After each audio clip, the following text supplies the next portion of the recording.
Queridos, eu quero convidar vocês a abrirem suas Bíblias comigo em Romanos capítulo 12, agora o verso 2. Ontem nós vimos o verso 1 e hoje eu quero ver com vocês a conclusão desse início de perícope, vamos dizer assim, lendo um texto muito pregado por muitos pastores e conhecido por todos nós. Se você achou o texto, eu peço que você fique de pé para que a gente possa fazer a leitura da palavra do Senhor.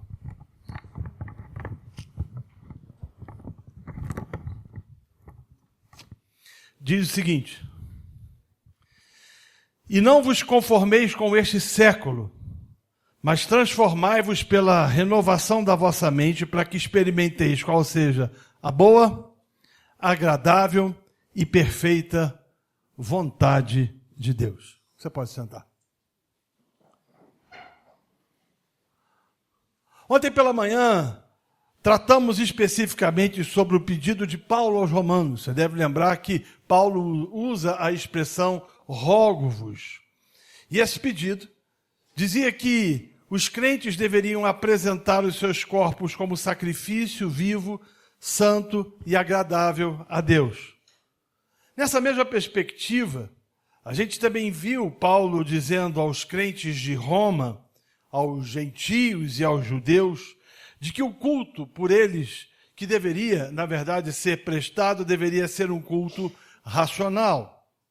Observamos assim que tanto o culto público como a vida do cristão deveria, de forma efetiva, glorificar aquele que o havia redimido. Hoje, agora, dando continuidade ao ensino de Paulo, eu quero tratar de modo específico a sua afirmação de que não devemos tomar a forma desse século. Na verdade, ao tratar do assunto, o apóstolo Paulo nos coloca aqui diante de dois padrões ou parâmetros completamente opostos, entre os quais os cristãos sempre têm que viver e escolher. De um lado, os parâmetros da conduta deste século, literalmente desta era ou deste mundo. E de outro, os parâmetros da vontade de Deus, que, como diz o texto, é boa, perfeita e agradável. Em relação ao primeiro, Paulo nos diz com veemência: não vos conformeis. E em relação ao segundo, ele afirma também firmemente: transformai-vos pela renovação da vossa mente, para que experimenteis qual seja a boa, perfeita e agradável vontade de Deus. Permita-me tratar da expressão não vos conformeis.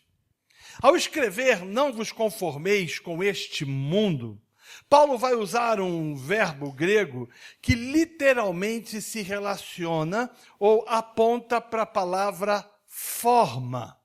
Na verdade, Paulo, quando usa essa expressão, ele está ipsilíteris, literalmente advertindo os crentes a não serem moldados na forma desse mundo, a não se acomodarem ao sistema mundano. A palavra mundo, usada por Paulo, ela também pode ser traduzida por século, por era. Aliás, vale a pena ressaltar que nesse contexto, essa palavra não se refere, ela não está tratando especificamente do mundo criado no sentido universo. Na verdade, o que Paulo aqui se refere é um sistema iníquo e pecaminoso que predomina na presente era. Ele está tratando de forma específica a uma ideologia proveniente ou que se faz presente numa humanidade caída e inimiga de Deus. Como também dos valores daqueles cujo entendimento foi cegado pelo Deus deste século. Você deve lembrar que Paulo trata de Satanás como o Deus deste século, deste aion, deste mundo mau, deste mundo perverso a qual nós vivemos. O príncipe desse século tem disseminado seus conceitos e valores através de pseudo-verdades e valores absortas em heresias e relativismo, cujo propósito é embaraçar o crente com as coisas desse mundo, dificultando ou impedindo sua íntima comunhão com Deus, a qual se mostra nos mais variados aspectos do mundo a qual nós estamos inseridos. E Paulo, quando usa essa palavra mundo, ele está tratando de um sistema de valores, de conceitos e pressupostos que, de forma absolutamente negativa, norteia o coração dos homens de modo que estes se amoldem, tomem forma ao padrão de uma sociedade desobediente e rebelde para com Deus.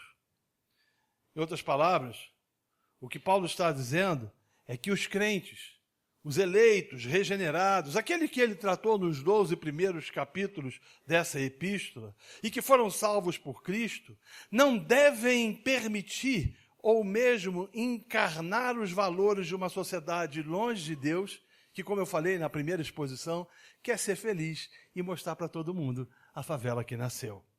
A questão é que nós somos imitadores e influenciáveis por natureza. Eu vou repetir isso. Isso é um conceito indiscutível e inquestionável. Nós somos imitadores e influenciáveis por natureza. Somos facilmente moldáveis por conceitos, valores e pressupostos. Vou repetir. Somos facilmente moldáveis por conceitos, valores e pressupostos.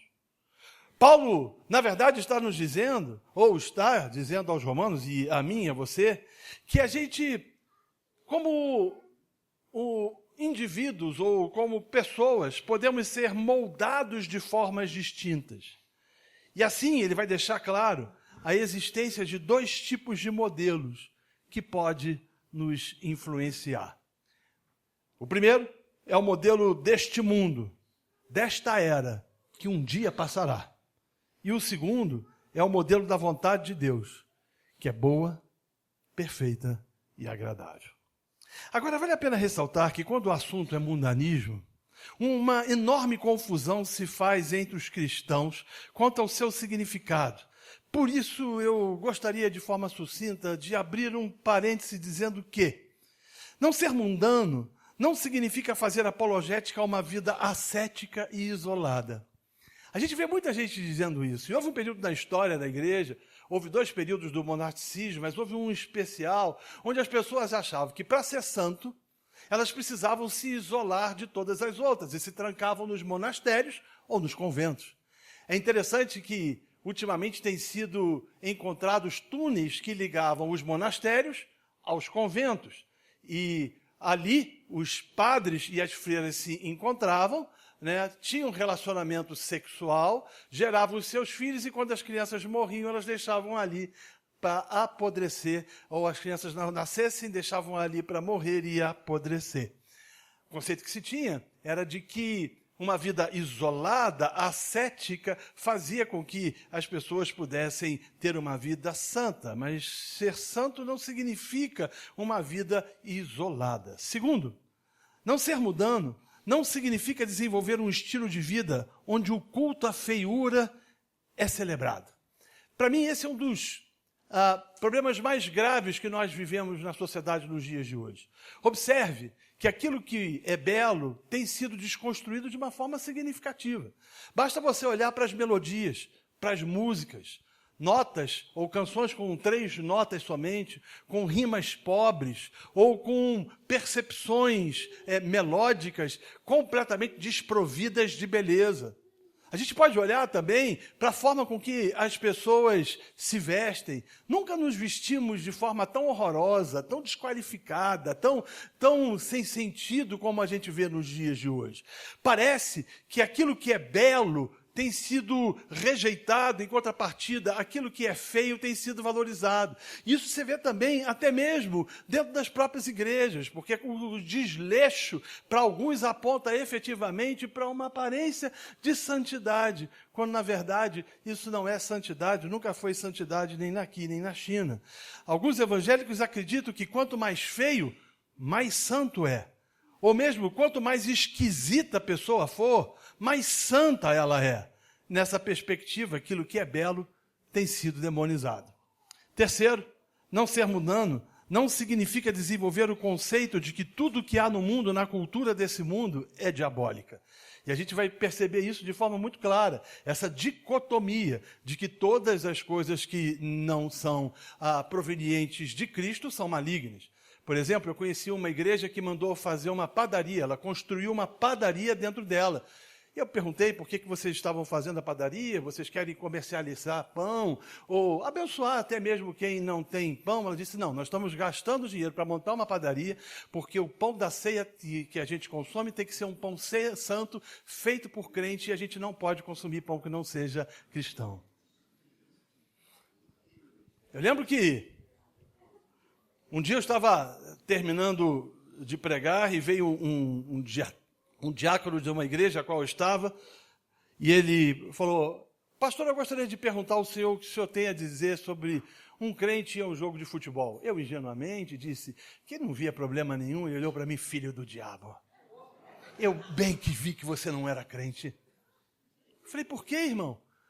Futebol não é uma coisa de Deus. Eu falei, se você tivesse falado alguma coisa a respeito do Flamengo, eu até concordaria, mas dizer uma coisa dessa não faz sentido. As percepções e as concepções que as pessoas têm sobre santidade são absolutamente equivocadas e esdrúxulas. Na verdade, a Bíblia nos mostra e nos traz algumas percepções as quais a gente precisa entender, por exemplo, quanto o significado de cultura.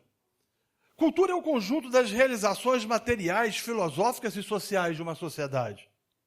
Ela compõe, e preste atenção, a visão de mundo de um povo, de uma época e de um grupo social. Eu vou repetir. Ela compõe a visão de mundo, de um povo, de uma época e de um grupo social. Por isso a gente pode dizer que a cultura muda de acordo com o passar dos anos. Por exemplo, as roupas que se vestiam na década de 70 são bem diferentes da que se vestiram na década de 90. E a que se veste nas décadas de 90 são bem diferentes, ou se vestiram na década de 90 é bem diferente do que se veste nos dias de hoje, porque ela reproduz uma visão de mundo de como nós devemos nos vestir, nos posicionar. As músicas que norteavam a sociedade em décadas passadas já não fazem nesses dias. Outro dia eu estava conversando com uma menina da geração Z e eu falei de canções que fizeram sucesso na década de 50 e 60. Falei de compositores como Antônio Carlos Jobim, Vinícius de Moraes, João Gilberto e outros. E ela me perguntou, mas quem são esses? Se você falar, então, por exemplo, da Jovem Guarda de Roberto Carlos e Erasmo Carlos, muitos talvez lembrem de Roberto, porque até hoje ele continua cantando na televisão e o fará até 2150. Mas, se olharmos para o cinema, a gente vê que a arte mudou, a comédia mudou, tudo mudou. E isso muda porque a geração muda, e a geração muda e ela traz sobre si consequências e influências do modo de enxergar a vida e o mundo. Na verdade, eu ouso dizer que quanto menos influenciado pelos valores do mundo, mais longe de Deus a cultura se encontra.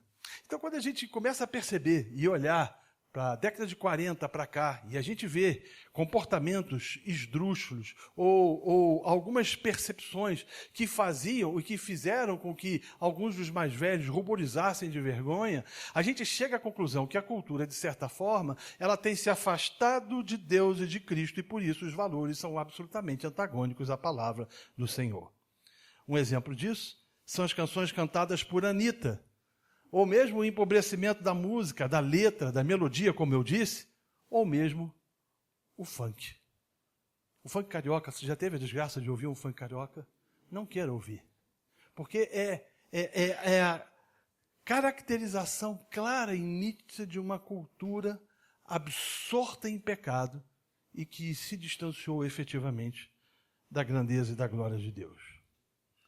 Por isso, o cristão deve discernir, julgar, avaliar e confrontar os valores ensinados pela sociedade de nosso tempo com os princípios expostos na palavra de Deus. A questão é é que a Bíblia tem sido deixada para trás por muita gente, ou por muitos pastores que tiraram a centralidade das Escrituras de suas igrejas, entendendo que elas não são tão importantes assim para preparar o mundo para confrontar e combater esse sistema absorto em malignidade. Isso nos leva a entender que tudo que for contrário às Escrituras deve ser rechaçado e rejeitado pela igreja. Vale a pena ressaltar que antes da queda, os princípios aprendidos e desenvolvidos pelo homem eram subordinados aos padrões morais, éticos e sociais estabelecidos pelo próprio Deus. No entanto, com a entrada do pecado ao mundo, não apenas a criação foi afetada, mas também a natureza moral e ética humana. Eu estava vendo agora no Instagram uma pessoa com o microfone andando no meio do povo e perguntando para indivíduos aleatoriamente. E dirigiu-se a uma senhora e disse: se você pudesse receber agora, se eu te desse 10 milhões, você largaria o seu marido? Ela largaria até por R$1.000 aquele traste. É impressionante. O que a gente vê é que a natureza moral e a ética humana, a produção intelectual e cultural da humanidade, ficou condicionada à desobediência e à rebelião contra Deus. Uma sociedade dominada pelo pecado só pode produzir uma cultura contrária aos princípios da palavra de Deus, o que nitidamente se percebe na influência nas leis existentes de um país. Aliás, quando se fala de lei, entende-se que um dos propósitos da lei é regular o relacionamento entre os homens, possibilitando ordem e desenvolvimento da sociedade civil. Nessa perspectiva, entende-se que as leis não são maiores do que os homens, mas foram constituídas para que seus direitos e deveres sejam respeitados. Entretanto, nesse mundo caído, nem sempre as leis formuladas e estabelecidas coadunam com os valores do reino. Paulo está dizendo que nós não devemos tomar a forma desse mundo, mas nós devemos saber qual é a boa, perfeita e agradável vontade do Senhor. Segundo a ótica desse mundo, o mal virou bem. E eu falei isso na minha primeira palestra. Escuridão, luz, amargo, doce. E assim, a vida tem sido relativizada, o crime banalizado, o pecado celebrado e a iniquidade estabelecida como padrão e estilo de vida. E sem que a gente se dê conta, a gente acha tudo normal e traz para o nosso meio princípios, pressupostos, conceitos que passam a ser valores inquestionáveis na condução das nossas casas, dos nossos lares, na educação dos nossos filhos e das nossas famílias. Observe a educação. Boa parte do sistema educacional secular tem como fundamento o humanismo, o pluralismo e o relativismo, bem como a desconstrução de valores caros à sociedade. É nítido isso. Quando se trata efetivamente de conceitos relacionados à educação, a gente vê que esses conceitos foram paulatinamente desconstruídos e destruídos.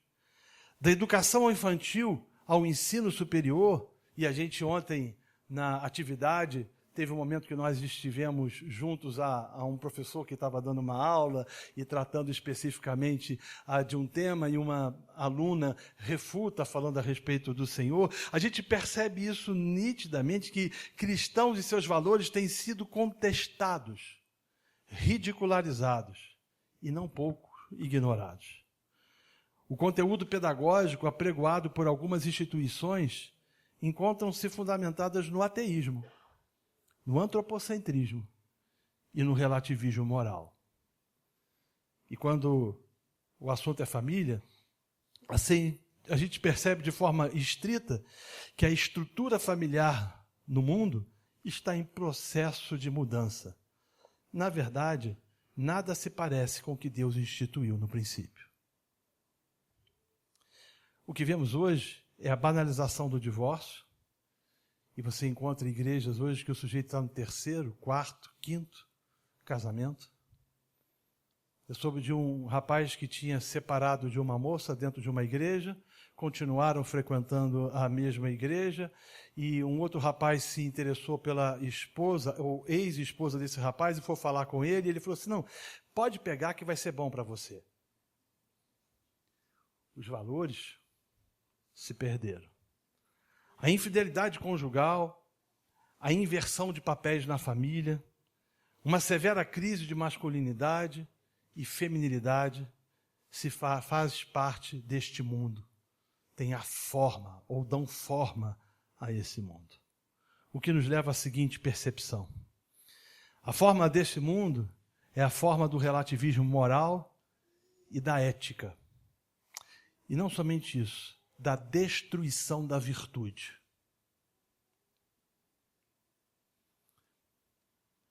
O crente é alguém que não deveria botar o pé nessa forma. Observe, Paulo está aplicando tudo aquilo que ele havia ensinado na Epístola aos Romanos. Os seus 12 primeiros capítulos, ou 11 primeiros capítulos, foram capítulos que ele tratou de doutrinas que não são extremamente caras. Quando ele fala sobre a justificação da fé, segundo aquilo que Martim Lutero afirmava, ele está tratando do coração do Evangelho. Ele vai falar de doutrina importante, que quase não se fala nos dias de hoje, que é a doutrina da adoção.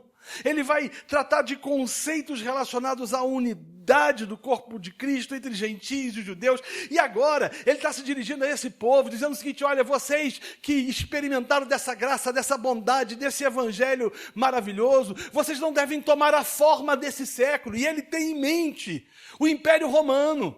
O Império Romano absorto em malignidade, o Império Romano absorto em relativismo, o Império Romano absorto em divindades das mais variadas, das mais distintas possíveis, que traziam, que incutia na cabeça das pessoas visões absolutamente antagônicas. Ele está dizendo, não, nós devemos ser diferentes.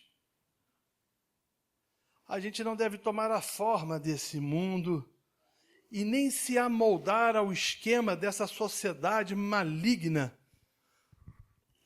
Antes, diz Paulo, pelo contrário, a gente precisa transformar nossas vidas pela renovação da nossa mente. Assim, Paulo está a nos dizer que em vez de vivermos de acordo com os padrões de um mundo em desacordo com Deus, e eu não preciso explicar em detalhes para você de que o mundo que a gente vive é um mundo que encontra-se em desacordo com Deus, os crentes são exortados a deixarem que a renovação da sua mente, pelo poder do Espírito Santo, transforme suas vidas, harmonizando-a com a vontade de Deus, que é boa, perfeita e agradável. Na verdade, nós não devemos ser como um tipo de camaleão que assume as cores daquilo que o cerca. Mas quando a gente olha para a sociedade que a gente está inserido, e a gente vê que o desejo das pessoas, como tenho dito, é ser feliz, e para tanto estão dispostos a fazer qualquer negócio, e nessa perspectiva lançam fora conceitos, valores, virtudes, e até mesmo aquilo que a palavra de Deus diz, na expectativa e expectação de encontrar aquilo que possa satisfazer as suas almas.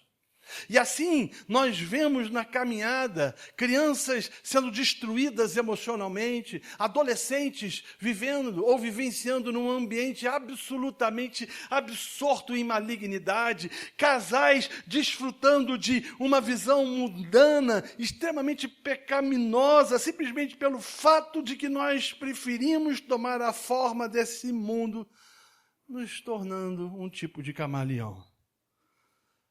O que Paulo está dizendo é que o cristão não deve adotar o padrão exterior e transitório desse mundo. E veja bem, eu não estou tratando especificamente da roupa que se veste, ainda que em alguns aspectos ela possa apontar efetivamente para aquilo que está nos nossos corações.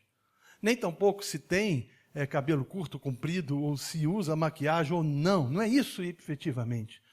Mas de conceitos que têm destruído nossas igrejas.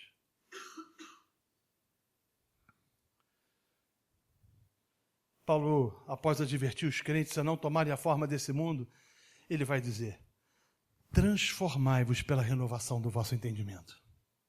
Observe que há um contraste claro nas duas sentenças. Transformar-se pela renovação do entendimento é a antítese de se conformar com este mundo. Vou repetir. Transformar-se pela renovação do entendimento é a antítese de se conformar com esse mundo. Isso significa que, em lugar do crente ser moldado ao padrão desse século, ele deve transformar-se pela renovação da sua mente. A palavra transformai-vos, no grego, dá origem à nossa palavra em português metamorfose. E esse é o mesmo verbo usado nos sinóticos de Mateus e Marcos para tratar ou descrever a transfiguração de Jesus. Assim, ao escrever transformai-vos pela renovação do vosso entendimento, Paulo indica abre para mim, por favor, uma mudança completa e profunda, uma transformação de dentro para fora, do pior para o melhor. Outrora nós vivíamos conformados com este mundo, mas agora podemos prosseguir sendo transformados pela renovação do nosso entendimento. O que Paulo quer dizer nesse versículo é que não devemos permitir que o mundo nos esprema para dentro do seu próprio molde, mas devemos deixar que Deus remodele nossas mentes a partir de dentro. Veja bem, eu não estou fazendo uma apologia à tristeza, ao olhar carrancudo, a uma expiação pietista de santidade, ou mesmo a liturgias desprovidas de alegria e efusão. Não é isso. O que eu estou dizendo é que nosso culto público ele deve ser para a glória de Deus. A forma com que a gente anda e vive também deve ser para a glória de Deus. E que isso se faz presente numa sociedade onde a gente não se amolda ao politicamente correto, nem tampouco ao wokismo que tem tentado ditar algumas percepções à sociedade, mas que faz da palavra de Deus nossa lâmpada para o nosso caminhar, luz para os nossos pés, que faz das Escrituras referência para a nossa vida, nos levando a entender que é absolutamente possível vivermos numa sociedade ainda que maligna, cheios da graça, da bondade de Deus e influenciar de forma efetivamente o mundo que a gente está inserido. Paulo vai dizer que essa vontade de Deus, ela é boa, agradável e perfeita. Após dizer, não vos conformeis com este mundo, mas transformai-vos pela renovação do vosso entendimento, Paulo vai dizer, ou apresentar o resultado disso tudo. A gente experimenta a vontade de Deus, que é boa, perfeita e agradável. Deixe-me fazer uma pergunta. Você teria coragem de fazer uma oração nessa manhã, dizendo o seguinte: Senhor, me deixa em paz, eu vou escolher os meus caminhos. Não preciso do Senhor. Você teria coragem? Se o tem, isso aponta para duas coisas. Primeiro, você não conheceu o Senhor. Segundo, você é louco.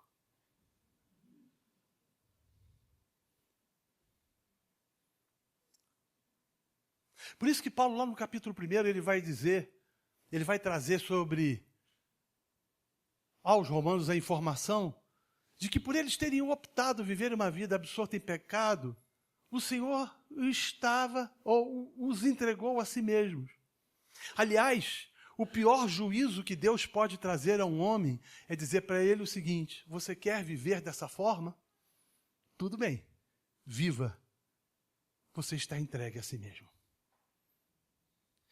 Mas o que Paulo está dizendo aqui é o seguinte: nós experimentamos o Evangelho, fomos regenerados, nós não tomamos mais a forma desse mundo. Se o mundo valoriza o divórcio, nós nos contrapomos a isso. Se o mundo defende o aborto, nós nos contrapomos a esse tipo de percepção. Se o mundo relativiza a vida, essa não é a nossa defesa. Se o mundo chama bom de mal, luz de escuridão, amargo de doce, não é isso que nós queremos. Nós queremos é que a nossa mente seja transformada, seja impactada pelo poder do Evangelho e da Palavra de Deus cotidianamente. E aí a gente vai descobrir a vontade de Deus para o nosso caminhar, a vontade de Deus que é boa, perfeita e agradável. Somente uma mente renovada, que resulta em uma vida profundamente transformada dia após dia, pode experimentar a vontade de Deus. Eu estou caminhando para o final do sermão, mas eu preciso fazer algumas indagações. Primeiro, será que nós estamos sendo moldados dia após dia à semelhança de Cristo?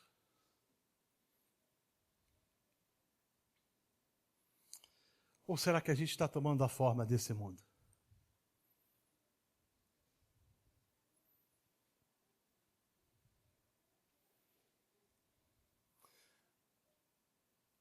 Quando Jesus disse no Sermão da Montanha, bem-aventurados os humildes, foi um escândalo. Os gregos, a posteriori a ouvirem isso, consideraram isso um absurdo. Porque no contexto filosófico grego-romano, humildade não era virtude. Virtuosa era uma pessoa jactanciosa, soberba, orgulhosa, prepotente, dona da verdade. Será que a gente tem entendido que somos chamados a tomarmos a forma de Cristo? Segundo, será que os valores desse mundo estão tendo primazia ante os valores do reino? O que me leva a uma outra pergunta. De que modo nós enxergamos os relacionamentos humanos? De que modo a gente enxerga as nossas famílias? Eu estava voltando dos Estados Unidos e vi uma cena muito interessante no avião. Uma mãe com 3 filhos foi conduzida pelo marido e os colocou na classe comum e os acomodou e ele foi para a executiva. Eu achei aquilo estranho, né? Ele foi para uma classe melhor e deixou a mãe com as crianças ali. Conceito absolutamente esquisito. Já se deu conta que às vezes a gente vai desenvolvendo percepções absolutamente equivocadas do ponto de vista dos relacionamentos humanos? Será que aquilo que a gente tem feito tem sido moldado pelas Escrituras? Ou segundo pressupostos desse mundo caído? Terceiro, por acaso estamos rejeitando todo tipo de comportamento que é contrário à vontade de Deus? A gente, se bobear, foi vencido pela percepção desse século que diz que o que importa é o amor. E onde há amor, não deve ter julgamento. E se não tem julgamento, todo tipo de amor é válido. E quantas vezes eu vejo crentes defendendo esse tipo de percepção e de premissa, não entendendo aquilo que a Bíblia diz a respeito de amor e de casamento? Será que a gente tem entendido a gravidade de nos amoldarmos a esse mundo relativizando aquilo que a Bíblia considera como absoluto?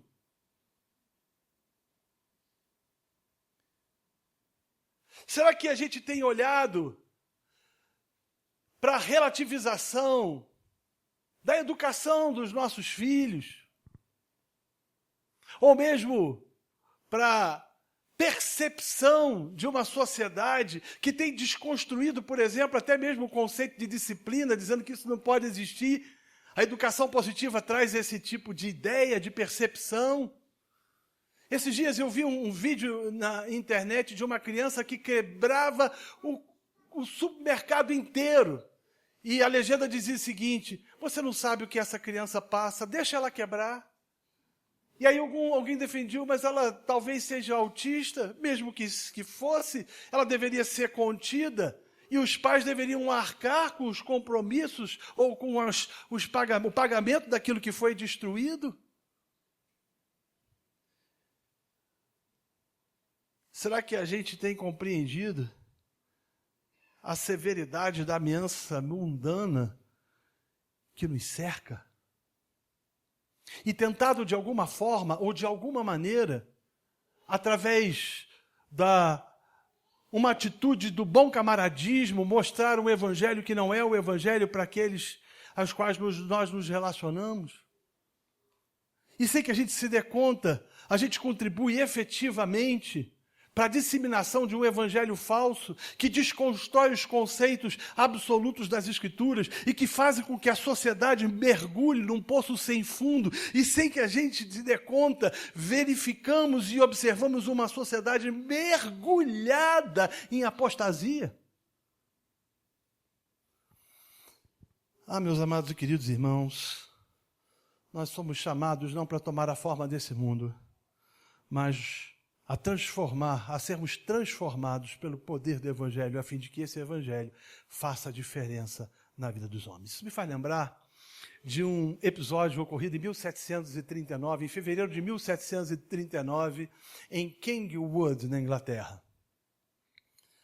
Naquele momento, um jovem de 24 anos, George Whitefield, juntamente com um outro um pouco mais velho, John Wesley, de 38 anos, começaram a pregar o Evangelho, confrontando os homens nos seus delitos e nos seus pecados. George Whitefield foi a Kingwood, que era um lugar de carvoeiros, e alguém chegou para ele e falou o seguinte: não vá naquele lugar, você vai ser assaltado. É como se você estivesse falando de algumas localidades no Rio de Janeiro potencializado. Você vai ser vitimado de alguma coisa. E ele subiu uma pequena colina e ali ele começou a falar a respeito do Evangelho. 200 pessoas apareceram no primeiro encontro e aquelas pessoas, tocadas pelo poder do Senhor Jesus Cristo, trouxeram mais pessoas nos dias seguintes, até que houve uma ocasião que cerca de 20.000 pessoas estavam em pé, ouvindo a mensagem, única mensagem capaz de transformar o coração do pecador, que é o Evangelho de Jesus Cristo. A história diz que as lágrimas desciam pelos olhos daqueles homens cuja pele estava enegrecida pela ferrugem do carvão, e impactados tiveram suas vidas transformadas. Será que você tem entendido que nós somos chamados a tomarmos a forma, ou não tomarmos a forma deste Evangelho, a fim de que a gente possa contrapor-se a esse sistema absolutamente maligno? Ou mais, será que a gente tem lembrado que o mundo jaz no maligno e que a gente não tem o direito de tomar o modelo do mundo como molde para as nossas vidas, porque se a gente assim o fizer, nossas gerações futuras sofrerão significativamente?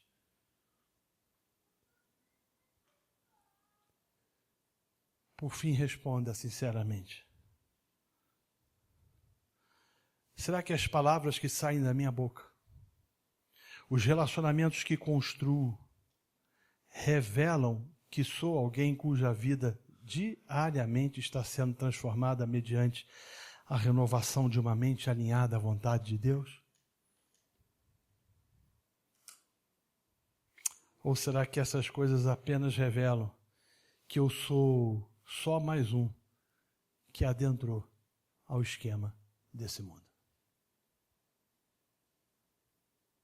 Concluo fazendo algumas afirmações. Primeiro, o mundo não é o nosso modelo. Cristo e sua palavra devem ser os nossos modelos. Segundo, como cristãos somos chamados a viver a vida de forma absolutamente diferente deste mundo, não tomando a forma deste aion.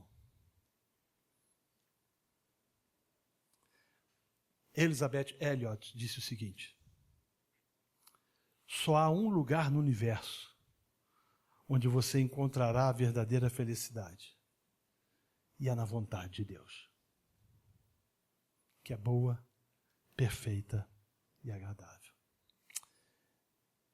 Meu conselho é que você seja como a garça, que anda na lama sem se sujar. Já viu que animal lindo é esse? Olha para as suas penas. Ela está num lamaçal. Você não vê nenhuma partícula de lama nas suas penas. Foi o Senhor Jesus que disse que nós não deveríamos sair do mundo. Eu não estou querendo aqui, em nenhum momento, fazer apologia do asceticismo ou de um cristianismo burrificado que não se relaciona com a cultura e com a sociedade. Longe disso. O que eu quero vos dizer é que nós somos chamados a andar neste mundo como a garça. Não tomando ou não permitindo com que os seus conceitos, seus valores e suas virtudes permeiem as nossas vidas. Mas a inerrante, a inequívoca, a inquestionável palavra de Deus. E para isso nós precisamos colocar a palavra de Deus no centro. Ela é suficiente. Nós não precisamos de absolutamente nada. Se você vive conflitos e problemas com o seu filho, com sua filha, saiba que a palavra de Deus tem remédio para isso. Se você está vivendo crises existenciais das mais variadas possíveis, se você está à procura da felicidade, essa pérola perdida, como eu falei no primeiro encontro, a palavra de Deus nos traz a resposta.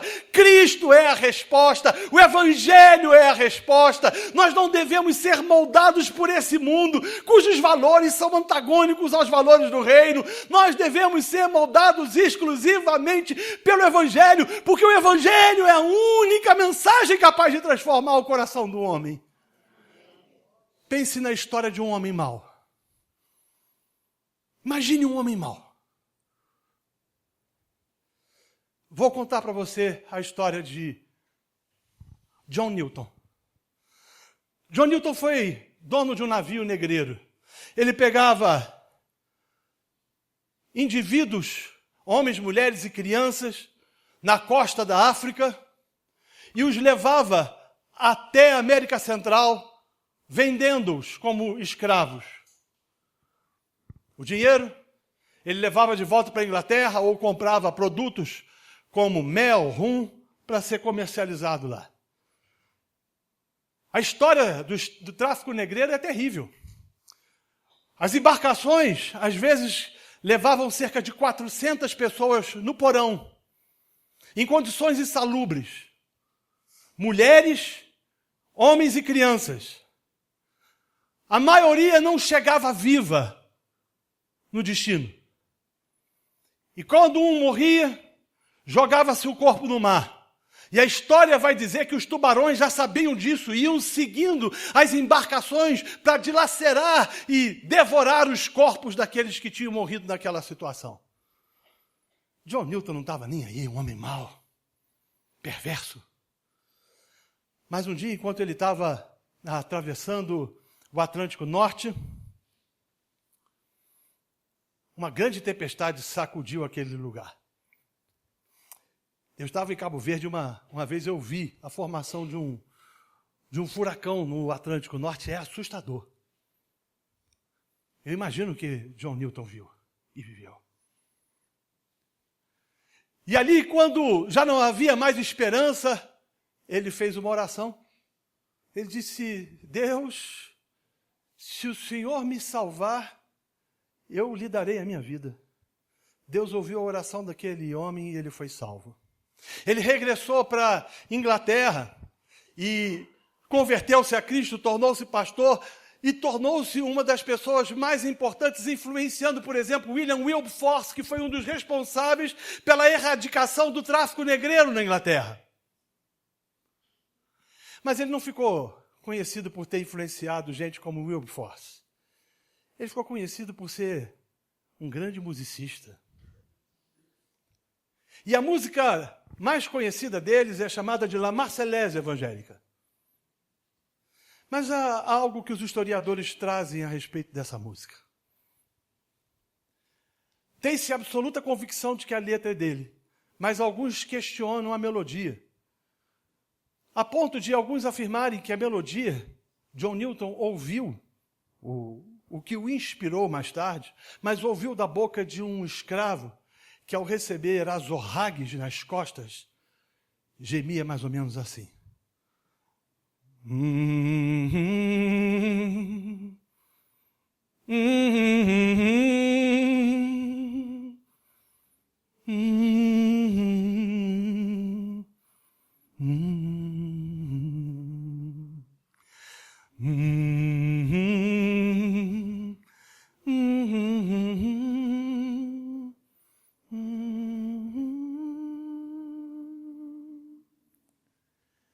Esse homem foi quem compôs Amazing Grace, maravilhosa graça. Eu estava cego, agora vejo, eu estava perdido, mas eu fui achado. Somente o Evangelho pode trazer felicidade.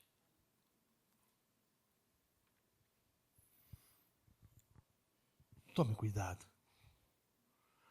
A proposta do adversário das nossas almas é tentar, de alguma forma, iludir os nossos corações com valores anticristãos.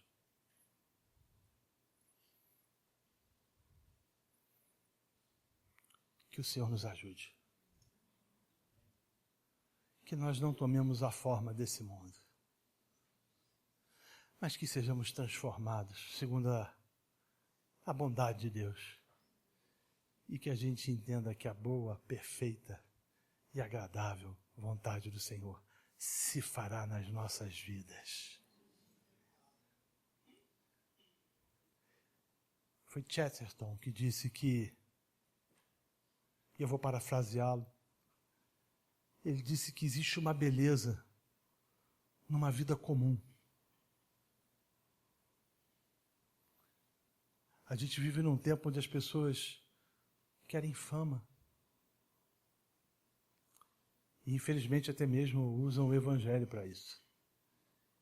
E esquecem que a plenitude e a beleza está no belo, que nos revela o que é belo, e que faz com que a gente anseie pelo belo, e que faz com que a gente clame para que a beleza deste Evangelho maravilhoso se faça presente nas nossas vidas. Que o Senhor os abençoe, em nome de Jesus. E que você seja uma garça que anda na lama sem se sujar. Você pode dizer isso para o seu irmão, você é uma garça, né? Alguns, uma garça gorda, uma garça careca, né? Garça com barba.